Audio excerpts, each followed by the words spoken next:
Seja bem-vindo, seja bem-vinda. O podcast A Caça Talentos está no ar. Eu sou a Thaís Targa e eu ajudo você a conquistar o seu novo trabalho. E falando em novo trabalho, hoje a gente vai falar de vagas afirmativas, processo seletivo e o movimento de mulheres no agronegócio. Para isso, eu tenho uma convidada super especial. Eu estou aqui com a Maria Clara Cruvinel. Ela é gerente de operações na AgroSearch. Essa mulher, essa moça, né?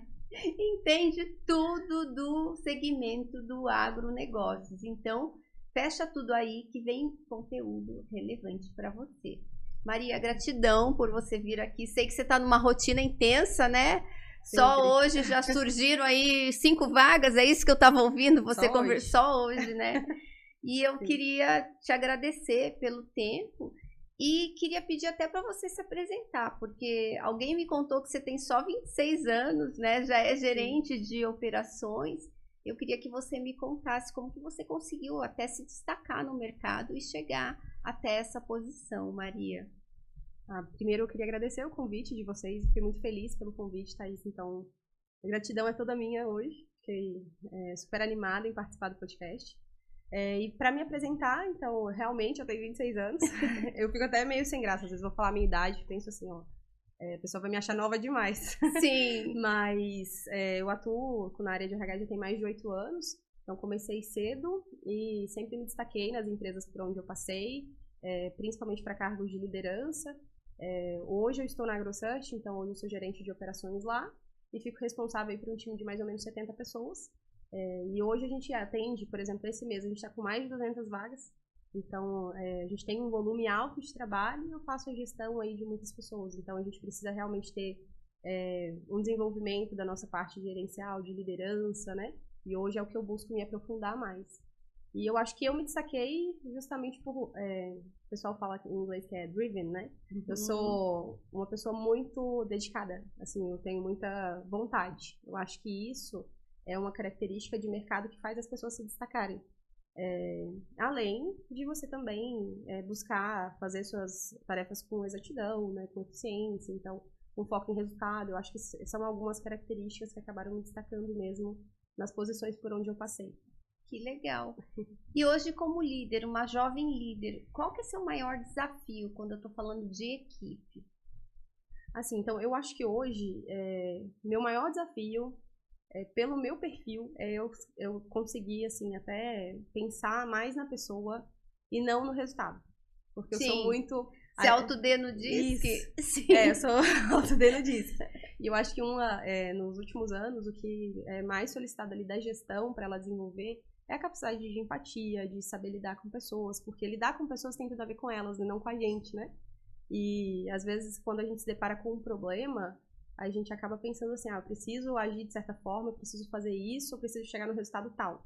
Mas o resultado, ele vai através das pessoas. Então, eu acho que o líder, ele precisa se adaptar a isso e pensar na pessoa primeiro, né?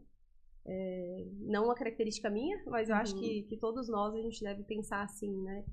E o meu desafio principal é esse, a gente lidar com pessoas diferentes, em momentos diferentes de vida, passando por situações diferentes e que a gente precisa atingir um resultado em comum. Então, a gente precisa de um jogo de cintura maior, né? Sim, perfeito. Sim. E você já fez muitas entrevistas na sua vida, né? Já. Agora você não faz tanto que você está na gestão. E o que você pode nos dizer sobre entrevista de emprego, até sobre o que não fazer numa entrevista? Porque eu não sei, mas pelo que eu tenho observado, as pessoas estão errando no básico. Então, às vezes, a gente nem quer um super-homem, nem quer uma super performance, e você vai entrevistar alguém, acontece erros, tipo, a internet não está funcionando, a pessoa não testou, esqueceu o login e a senha do aplicativo, não consegue entrar, está atualizando o aplicativo, né? Que para mim são erros básicos, mas eu queria ouvir de você, que já fez muita entrevista até voltado para o agronegócio, o que a gente não pode fazer, não dá para errar mais na entrevista? Então, eu acho que o pessoal, às vezes, foca muito na parte técnica, nas hard skills, ao invés de focar nas soft skills, né? Então, às vezes na apresentação pessoal, a própria pessoa, acho que ela não pensa que ela tem que criar, em alguns momentos, né, um vínculo com aquele entrevistador. Então, o foco é que você se apresente de uma forma pessoal também, não só 100% técnica, falando só sobre o que você realmente faz, mas pensando também nas soft skills que você apresenta no seu trabalho, pensando até um pouco na parte cultural da empresa, assim. Então, acho que a gente tem que ter uma conexão com o entrevistado e ele tem que se apresentar de uma forma não só profissional, mas pessoal também, para aquela pessoa te conhecer e perceber se realmente se encaixa na cultura. Porque hoje a gente não busca só uma pessoa que sabe fazer uma coisa. A gente quer alguém que tenha o perfil cultural, que a pessoa vá se encaixar ali naquele ambiente e que a pessoa tenha a habilidade de comunicação, de relacionamento. Então, a pessoa precisa estar preparada para se apresentar de uma forma que ela vá passar esse conteúdo e que ela vai passar quem ela realmente é, né? De uma forma espontânea e de uma forma que ela demonstre para aquela pessoa assim, olha, eu sou assim, essa sou eu. E eu dou certo ou não nessa posição. E além disso, a questão da preparação, como você falou, eu acho que eu realmente já fiz entrevista que, por exemplo... Pode trazer uns causos aí pra gente, que a gente adora, tá? O cara tava esquecendo da entrevista, mandei mensagem pra ele, falei assim, tô te aguardando no link e tudo mais. O cara entrou na entrevista, sentado no sofá, ele tava sem camiseta. Sem camiseta? Nossa, eu já entrevistei. E ele tava vendo televisão e eu ouvi o jogo. Isso se não tivesse uma cervejinha do lado ainda, né? Eu ouvi o jogo e ele não desligou a televisão. Aí ele desligou a câmera e ele colocou a camiseta. Esqueceu que tava sem camiseta? Então, aí ele desligou a câmera, colocou a camiseta e voltou pra entrevista. E ele ficou segurando o telefone, sentado no sofá ainda, com o jogo passando. Meu Deus, aí, quer dizer, né? Não, e aí ele não desligou a televisão. Ele continuou falando comigo aí. Às vezes ele olhava pra televisão. Eu achei, assim, total despreparo e, assim... um pouco de descompromisso com a entrevista, né? E era pra uma vaga de controller, era uma vaga de 20 mil reais. Nossa, controller geralmente são pessoas da área financeira que realmente têm um perfil mais escritório, mais corporativo. Exatamente. Né? A vaga não era para um outro cargo, né? Que a pessoa vai trabalhar, às vezes, né? Muito informal. Sim, não, de forma alguma. Então, não, por isso que eu fiquei super surpresa na hora da entrevista. E essa entrevista durou quanto tempo? Essa durou 30 minutos, porque eu não quis ser rude com a pessoa. Nossa, mesmo assim você não quis ser rude, não, né? Não quis ser rude com a pessoa, então eu dei uma atenção pra ele, mas eu já vi que não iria dar certo nunca, né? Assim... Sim. Complexo. Complexo, no mínimo complexo. Mas as pessoas, assim, isso não acontece com frequência, graças a Deus, então não é algo que acontece com frequência, foi um caso isolado. Mas as pessoas têm que se organizar, baixar o aplicativo, sentar numa mesa, colocar o computador, mesmo se for pelo telefone, mas coloca assim, em pezinho, isso, coloca né? Em pezinho, encosta em alguma coisa do Põe telefone. uns livros, e não precisa nem do tripé, né? Antes eu falava pra ter um tripé, nem precisa. Empilha livro, assim, põe uma caneca e deixa o celular assim, né? Porque imagina, a pessoa ficar segurando o celular e o meu braço não tem força pra ficar 30 minutos segurando o celular, vai tremer. Sem contar que fica tremendo, mexendo o telefone toda hora, né? Dá uma tonteira no recrutador, né? Mas eu vejo que as pessoas estão se capacitando mais, né? A gente vê cada vez mais empresas como a sua, por exemplo, que fazem esse acompanhamento. As pessoas estão buscando mais, sem contar várias mentorias, o pessoal participa, né? Sim. Então, assim, o pessoal está buscando se desenvolver. Então, acho que esses casos vão acontecer com menos frequência, né? Com certeza. Sim. E se lembra de mais algum erro, assim, que as pessoas cometem na entrevista? Talvez pessoas que falam rápido demais, não dão tanta ênfase ali na hora de explicar pro recrutador como que é o seu trabalho, o que você faz, falar com mais calma. A pessoa fica muito nervosa, às vezes eu acho que ela se prejudica para a entrevista. E, assim, a pessoa não pensa que ali nós somos pessoas iguais a elas e que a gente vai agir normal, né? Pode estar nervoso, não tem problema, mas, assim, tentar entender que a gente é uma pessoa como qualquer outra, né? Então, não precisa de tanto nervosismo, falar com calma, com paciência, focar nos seus cases de sucesso. Tem algumas pessoas que a gente entrevista que a pessoa fala assim, eu não sei qual que é meu case, mas... E se você tem alguma coisa que você desenvolveu, algo que você fez, um resultado que você trouxe, principalmente da área de vendas, né? Às vezes a gente pergunta para um representante. E aí, qual foi um case de sucesso seu? A gente está esperando que a pessoa pontue ali, né? Qual foi o faturamento que você trouxe, o que você fez de estratégia diferente na área de vendas, um cliente grande que você trouxe para a empresa. Então, assim, tem várias coisas que a pessoa pode pontuar, mas na hora parece que ela não lembra de nada. Exatamente, dá um branco, né? Dá um branco. E, assim, mas eu acho importante também, nós como recrutadores, a gente também ajudar a pessoa nesse momento. Porque eu sei que ela está nervosa, eu sei que ela precisa de, talvez, entender minha pergunta de outra forma. Talvez eu precise já pensar em alguma coisa da área que pode ser feita para eu dar de ideia ali, para ela trazer para mim. Então, assim, eu acho que a gente também, como headhunter, a gente tem que entender um pouco do momento, né? Da pessoa. E que aquele momento, para ela, é importante. Talvez seja a vaga que ela queria, que ela sonha. Então, ela vai ficar nervosa com aquele momento, com aquela entrevista. Né? Que legal. E é muito legal você estar trazendo isso, porque tem muita gente, eu recebo muito inbox, muito comentário, que acha assim, o recrutador é meu inimigo, ponto. Ele tá ali para falar mal de mim. Ele tá ali para só olhar os meus defeitos. Sim. O que você tem para dizer para essa pessoa que acha que você é um inimigo ali? E daí, quando eu penso que eu tô falando com o inimigo, é lógico que eu vou ficar mais nervosa, mais ansiosa, eu vou ficar brava, vou ficar talvez com raiva, né? Várias emoções, né? Porque não é fácil você estar frente a frente a um inimigo. Então, eu tenho até um vídeo que eu falo, o recrutador não é seu inimigo. No sentido de falar, o recrutador, ele quer fechar a vaga, ele quer resultado. Quanto antes ele fechar a vaga e achar candidatos ótimos, melhor. Então, o que você pode falar? Estou perguntando agora para a recrutadora. Sim, eu acho que realmente, como você disse, o headhunter, o recrutador não é seu inimigo. A gente está aqui para ajudar a pessoa a ficar o mais confortável possível, inclusive durante o processo, desde a etapa que a gente convida para a entrevista até o momento que você é entrevistado e durante a sequência, né, ali do retorno e tudo mais. Pelo menos é o que a gente espera de qualquer empresa, consultoria, né, que faça um processo seletivo. E o nosso intuito é realmente achar alguém que seja ideal para a posição. Então, se você está participando, é porque você já tem características que foram positivas ali em momento de triagem, que em questão curricular já foi identificado. Então, se você está ali na entrevista, é porque tem algo de potencial que foi visto no seu perfil de parte mais técnica. Então, é para você estar mais tranquilo e realmente mostrar quem você é na etapa de entrevista. A gente é quem quer que seja o processo mais rápido. Então, por mais que a pessoa fique ansiosa, a gente quer que seja rápido também, que a gente dê um retorno rápido, a gente quer fechar a vaga e o mais rápido possível, né? Então, com certeza, o headhunter não é o inimigo. Sim. Mas as pessoas têm que ficar mais tranquilas mesmo. Eu acho que para participar de um processo de entrevista, por mais que seja difícil, assim, eu acho que a pessoa tem que ficar mais calma, se prepara, confia, né, na sua preparação, pesquisa sobre a empresa. Eu acho que a autoconfiança a gente percebe na hora da entrevista. E uma pessoa autoconfiante, ela passa uma energia diferente também. E são coisas que às vezes a pessoa não pensa que tem que se preparar para isso.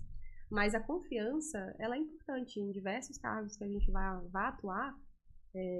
A gente tem que saber, né, se comunicar de uma forma confiante também, de uma forma segura. E isso passa mais credibilidade ainda para o headhunter ou para o recrutador. Né? Ele consegue perceber. É verdade. Eu faço, no meu processo de assessoria à recolocação, a gente faz uma entrevista de emprego simulada. E, então, o cliente vem, são duas pessoas, geralmente uma entrevista, outra observa para dar o feedback no final. A gente filma isso, faz uma entrevista mais clássica, com algumas perguntinhas surpresa, e no final a gente dá o feedback. E eu percebo, assim, que muitos profissionais entram tão afoitos que você deu oi, a pessoa já tá falando da história profissional. E daí, tipo, você falou... você poderia falar um pouco de você, sobre o que não tá no seu currículo? E a pessoa começa a detalhar toda a jornada profissional, né? E porque é produto do nervosismo. Porque na cabeça ela fez um ensaio mental, né, da entrevista, e ela quer falar tudo que ela ensaiou.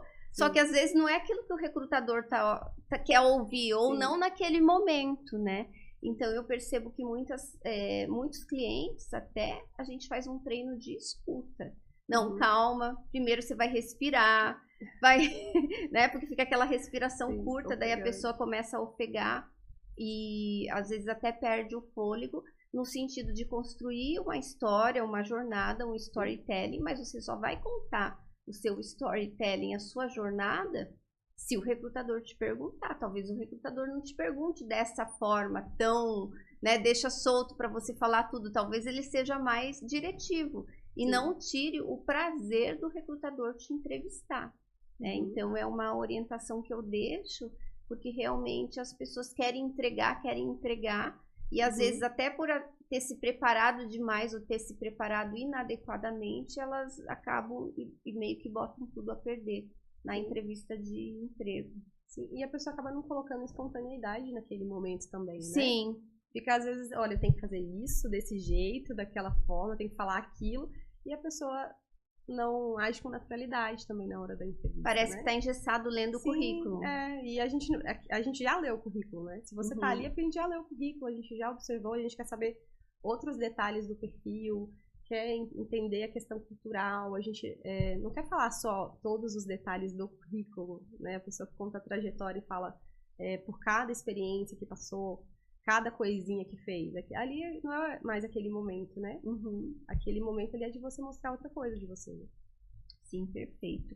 Falando em currículo, alguma dica que você dá para quem está fazendo um currículo, formatando um currículo? Sim, hoje se fala bastante daqueles currículos que vira imagem, né? Ai, o infográfico. Bonitinho, mas ordinário, né? Sim. Então, eu acho que é bom fazer esse lembrete, né? Sim. Mas eu acho que a questão colocar um currículo bem organizado, assim, que fique claro para quem está lendo. Eu acho que não pode ficar claro para a gente, né? Tem que ficar claro para quem for avaliar o meu currículo. E tem que constar as informações mais importantes ali da sua trajetória, da sua carreira. Eu acho muito importante quem coloca os cases de sucesso já dentro do currículo, né? O que trouxe de resultado que impressionou, que foi bacana nas empresas anteriores. Então, eu acho que a pessoa tem que focar bastante nisso para fazer. E, assim, não inventar demais. O que importa é a informação, o conteúdo, e nem tanto, vou colocar um monte de coisa aqui de aparência, ou senão vou colocar um monte de informação que vai só encher meu currículo, porque a gente sabe que a gente que já está acostumado, eu olho um LinkedIn, eu olho um currículo em 1 minuto. Geralmente eu passo 1 minuto, eu já vi, já identifiquei. Talvez até menos, né? Se é ideal, se não é. Então é bem rápido. Não adianta você colocar aquele monte de dados, fazer um currículo de 4 páginas. Esses dias eu peguei um currículo de 5 páginas. Nossa! Então, assim, tem que controla um pouco da informação, coloca o que é mais importante mesmo, que mostra o seu resultado. E hoje, assim, caso você tenha muitas saídas, talvez é importante você colocar alguma questão ali no seu currículo, se é temporário, se não é.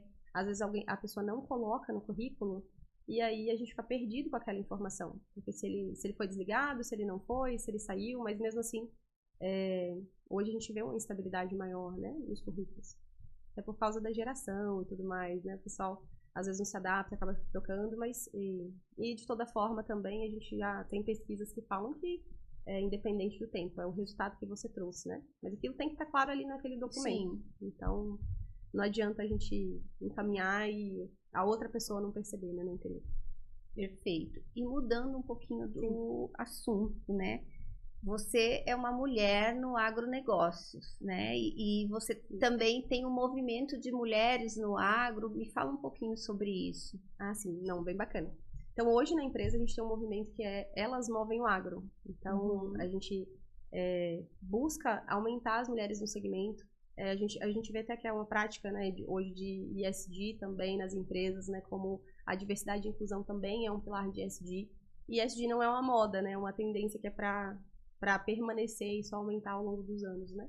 E a gente quer ser participativo nesse movimento, a gente quer fazer uma inclusão maior de mulheres dentro do agro. E a gente precisa, né? Eu acho que com o momento que a gente está hoje, que a gente tem 4 vagas para 1 candidato, a gente precisa ter mais mulheres dentro do segmento, né? E as empresas estão fazendo esse movimento também. A gente até vê, né, alguns movimentos, por exemplo, eu vi ontem a UPLas, né, o movimento da UPL também.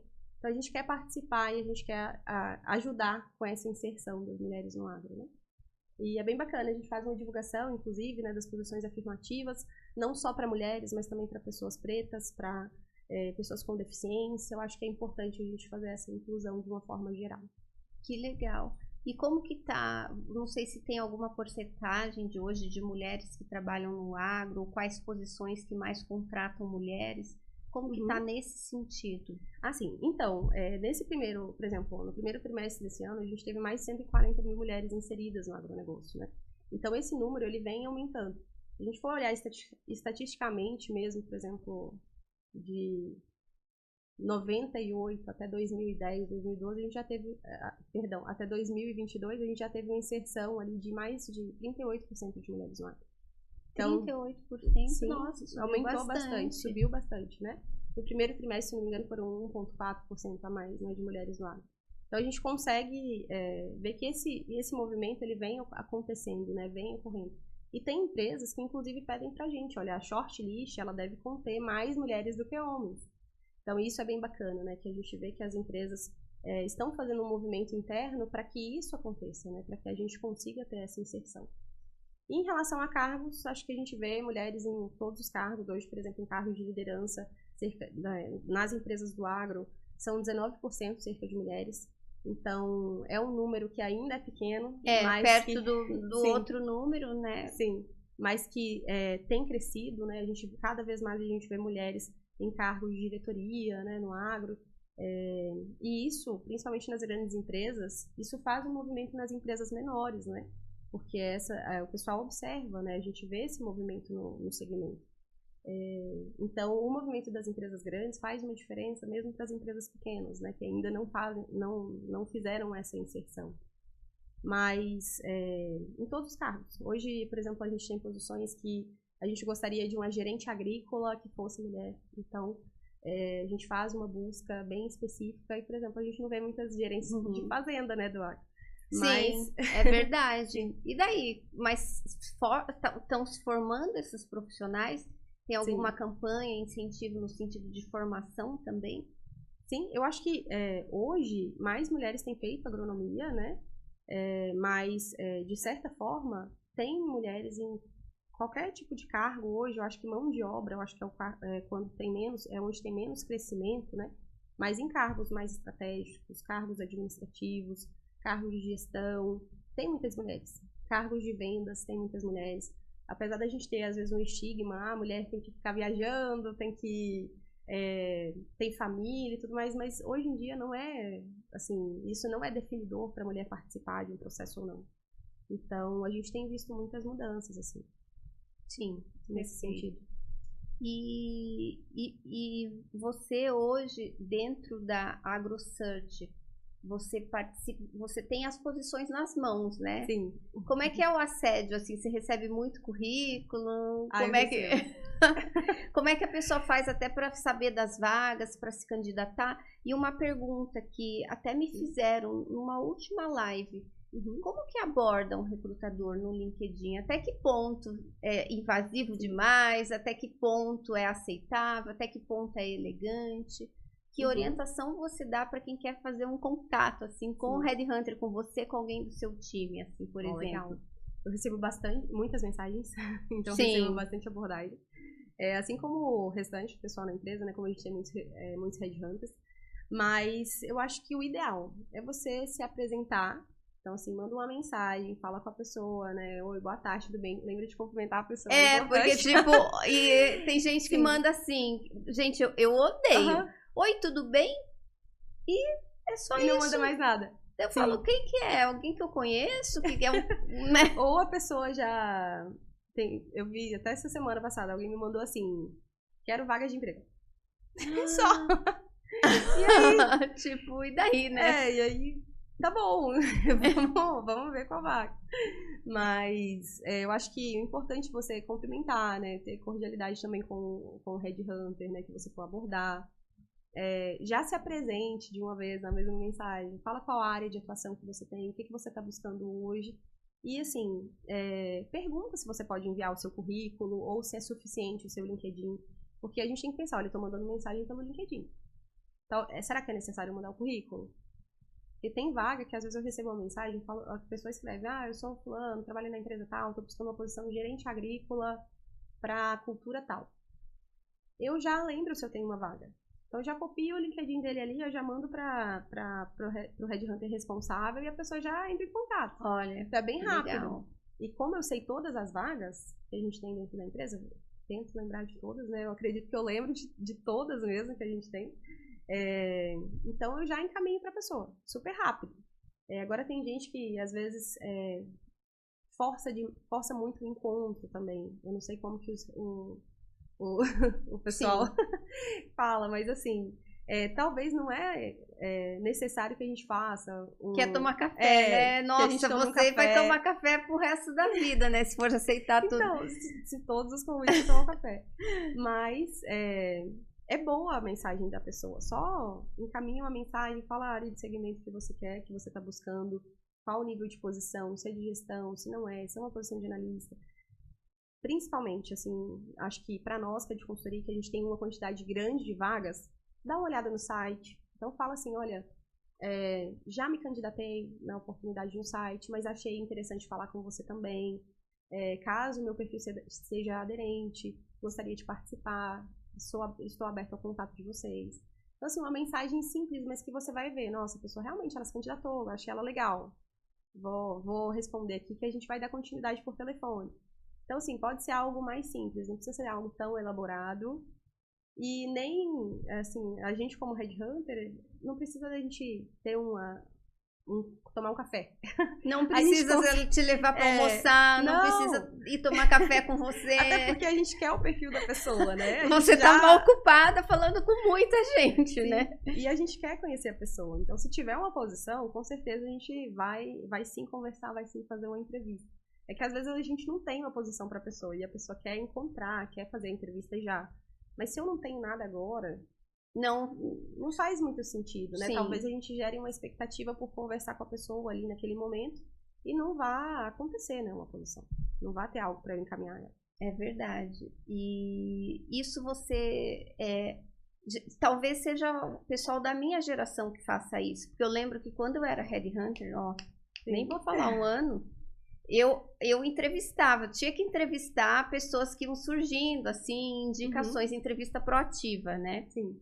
E hoje eu percebo que quem é Headhunter já está tão cheio de trabalho que não vai parar meia hora, uma hora do dia para fazer uma entrevista né? Se ele não tem a vaga para aquela pessoa. E alguns profissionais ficam insistindo nisso, né? Então, isso você que está assistindo, não é adequado de se fazer.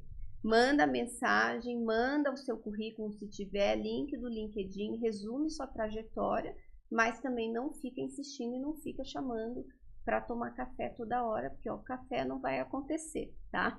É até ruim de falar, né?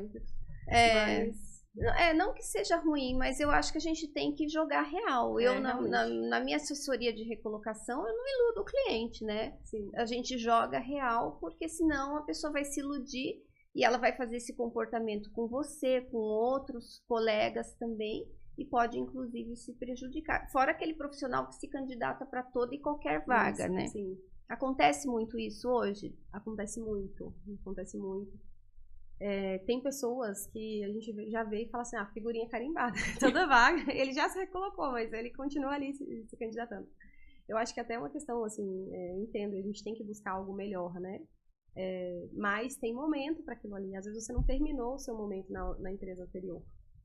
Então, se você já se recolocou, espera um pouco, tenha paciência. Eu acho que isso é importante, a gente ter certa resiliência para conhecer se realmente é ideal para a gente ou não, mas fazer uma tentativa. Tem algumas pessoas que, às vezes, se recolocam, mas continuam ali em todas as vagas, todos os processos, a pessoa está participando, né?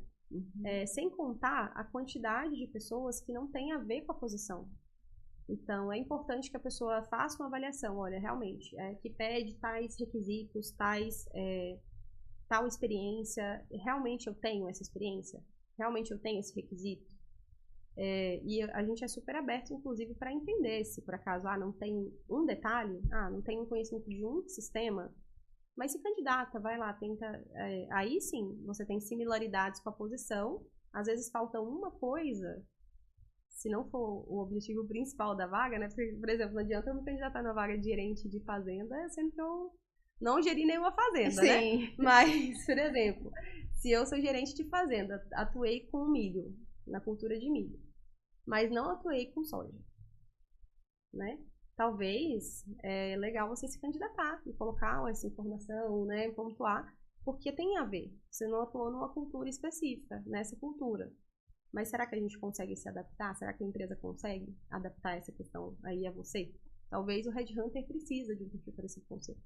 Então, tudo bem. Agora, se não tiver nada a ver com a posição, não adianta, né? Não adianta candidatar. Você não vai ser chamado para o processo. Você vai ficar sendo figurinha carimbada e vão falar, ai, de novo, fulano de tal. E você já cria uma imagem que é uma pessoa inadequada, né? Sim. Principalmente a imagem, né, que passa, assim. Você precisa observar, né? E talvez você está perdendo a oportunidade por não saber procurar a vaga aqui para você. Então, assim, se eu tenho um perfil tal, eu tive tais experiências, qual vaga que eu vou buscar? Se isso ficar claro para você, talvez você consiga se candidatar em vagas melhores que você vai ser convidado mais rápido para participar do processo. Então, não adianta você perder seu tempo. Hoje a gente tem diversas plataformas, né? Então, às vezes a pessoa, se ela fosse candidatar em todas as vagas, sem saber se tem o perfil ou não, em várias plataformas diferentes, ela vai utilizar um tempo dela ali que não era necessário, né? E sem contar algumas pessoas que acham ruins não serem convidadas para a entrevista. Hoje a gente não consegue ligar por ligação para todos os candidatos que candidatam em uma vaga. Imagina, né? Às vezes tem mais de 1000 candidaturas. Exatamente. Não tem vaga que você tem 300 candidaturas. Como que eu vou ligar para cada uma para explicar, para conversar, para conhecer ou para falar assim, olha, infelizmente você não tem o perfil. Então a gente já pressupõe que se você se candidatou, você não recebeu uma ligação para aquela posição, você não foi convidado para uma entrevista, se pressupõe que infelizmente não tinha aderência com o perfil que a empresa está buscando, que a consultoria está buscando. Porque senão a pessoa cria expectativa. E a pessoa está no momento que ela precisa se recolocar, ela precisa de um emprego, está desempregada, está desesperada. Então, assim, a gente é ruim ela criar essa expectativa para si mesma, né? E a gente também não quer gerar uma expectativa na pessoa que a gente não possa, realmente, que ela não possa participar, que ela não possa ser inserida no processo, né? E vocês conseguem olhar todos os currículos que se candidatam? Então, a gente não olha todos, porque hoje a gente tem uma ferramenta que a gente utiliza. Nessa ferramenta, eles já fazem um filtro ali de quem é mais aderente no processo para aparecer para você. Isso a maioria das empresas utilizam também, né? Qual plataforma que vocês hoje a gente está utilizando a Abra. Ah, legal. Que aqui é de Curitiba também, né? Sim. Então a gente utiliza eles. Mas quando você encaminha o currículo pelo e-mail, por exemplo, a gente olha todos os currículos. Então, se a pessoa encaminhou, às vezes não tem aderência com a posição, a gente não vai ligar. Mas a gente com certeza olhou o seu currículo, sabe? E até mesmo pela plataforma. Mesmo que caso a pessoa não apareça ali como aderente, porque às vezes não tem algum requisito, mesmo assim a gente sempre está olhando, sempre está acompanhando, né, as pessoas que estão se candidatando. Então a gente olha bastante. Perfeito. Tanto que a gente fala com muitas pessoas. Então tem, por exemplo, em uma vaga nossa, a gente costuma falar com cerca de 50, 60 candidatos. 50? Tudo isso? Para daí agendar entrevista com alguns? Isso. Explica pra gente o que é shortlist, porque o pessoal se confunde nisso tudo. Sim, então a shortlist são os perfis mais aderentes que a gente encontrou no mercado para uma posição. Hoje a gente da AgroCert, a gente busca ser o mais assertivo possível e falar com a maior quantidade de pessoas possível também. Então, por exemplo, em um processo, a gente sempre mapeia, tem vagas que a gente mapeia 200 pessoas e a gente trabalha muito com o hunting ativo, né? Então, a gente não só com as pessoas que se candidatam, mas a gente procura as pessoas. E eu acho que por isso é tão importante fazer um LinkedIn. Tem pessoas que não têm. E no agro, a gente se depara com muitos candidatos que não têm LinkedIn. E acaba evitando que a gente consiga abordar as pessoas ali, né? Mas de algum jeito ou de outro a gente encontra. Então, mesmo se não tiver LinkedIn, de uma forma, a gente acha, a gente assim, pede bastante indicação, como a gente tem bastante, conhece muitas pessoas do mercado, né? Nós da AgroCert, a gente tem um network muito grande. Então, de uma forma ou de outra, a gente acha a pessoa. Mas a gente costuma falar ali com cerca de 50 candidatos, fazer entrevista com mais ou menos 10, 15 candidatos. Para apresentar de 4 a 6 perfis para a empresa. E esses perfis são os que realmente se destacaram mais, que foram mais aderentes, né? Que tiveram realmente as qualificações que a gente precisa, né? E nessa short, geralmente, o cliente entrevista todos os candidatos que a gente manda. Perfeito. Nossa, passou voando. Tá uma delícia o papo. A gente já está se encaminhando aqui para o fim. E eu queria que você desse um último recado para quem está buscando recolocação, para quem, de repente, às vezes está um pouco desanimado nessa luta diária, né? Que é você, às vezes, acorda, não, todo mundo vai trabalhar e você não, e você está ávido ali para entrar numa empresa, tem muito para oferecer e às vezes até o humor fica alterado, as emoções. O que você pode dizer para essa pessoa que está passando por esse momento desafiante? Então, eu acho que principal, não desista. O seu momento ele vai chegar, você vai encontrar uma oportunidade que seja para você. E para isso a gente tem que ter resiliência, né? Eu acho que nesse momento eu sei que é difícil, mas a gente precisa ser resiliente, tentar ao máximo se candidatar às vagas que realmente tem a ver com você, participar das entrevistas, se preparar para essas entrevistas, passar realmente quem você é para o entrevistador, buscar gerar uma conexão com o recrutador também, né? Passando toda a sua qualificação, o seu perfil.